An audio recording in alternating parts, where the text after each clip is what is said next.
Island of the Blue Dolphins, Chapter 18. Flowers were plentiful that spring because of the winter's heavy rains.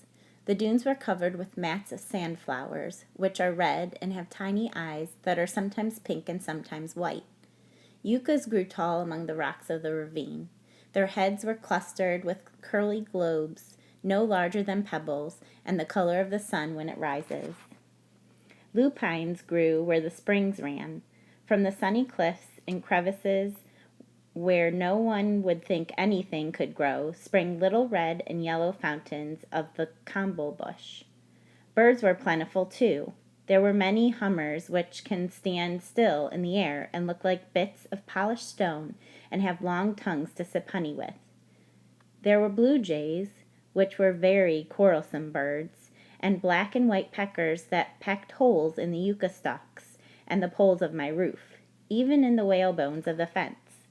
Red-winged blackbirds also came flying out of the south, and flocks of crows, and a bird with a yellow body and a scarlet head, which I had never seen before. A pair of these birds made a nest in a stunted tree near my house. It was made from strings of the yucca bush, and had a small opening at the top and hung down like a pouch. The mother laid 2 speckled eggs, which she and her mate took turns sitting on.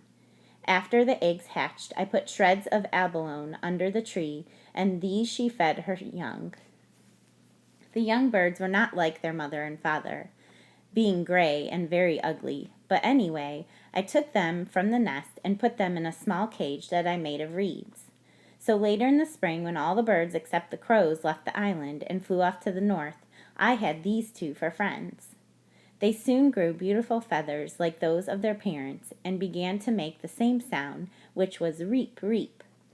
But it was soft and clear and much sweeter than the cries of the gulls or the crows or the talk of the pelicans, which sounds like the quarreling of toothless old men. Before summer came, the cage was too small for my 2 birds. But instead of building a larger one, I cut the tips of their wings, 1 wing of each, so they could not fly away, and let them loose in the house.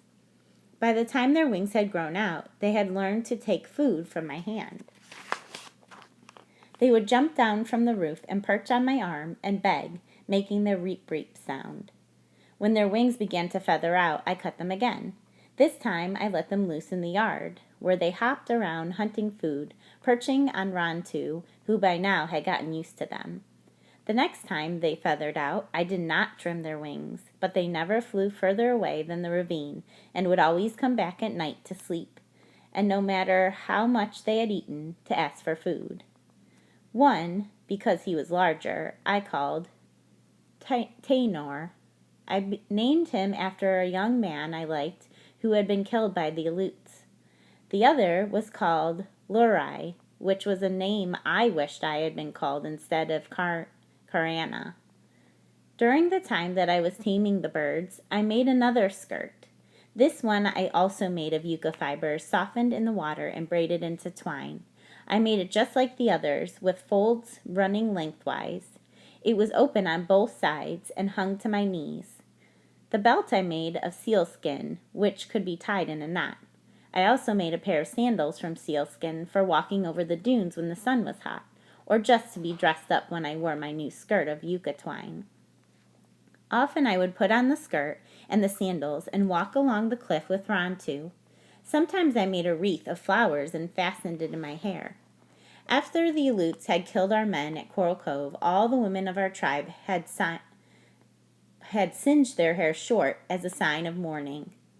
I had singed mine too, with a fagot, but now it had grown long again and came to my waist. I parted it and let it fall down my back, except when I wore a wreath. Then I made braids and fastened them with long whalebone pins. I also made a wreath for Rontu's neck, which he did not like. Together we would walk along the cliff, looking at the sea and through the white men's ship, and though the white men's ship did not return that spring, it was a happy time. The air smelled of flowers, and birds sang everywhere.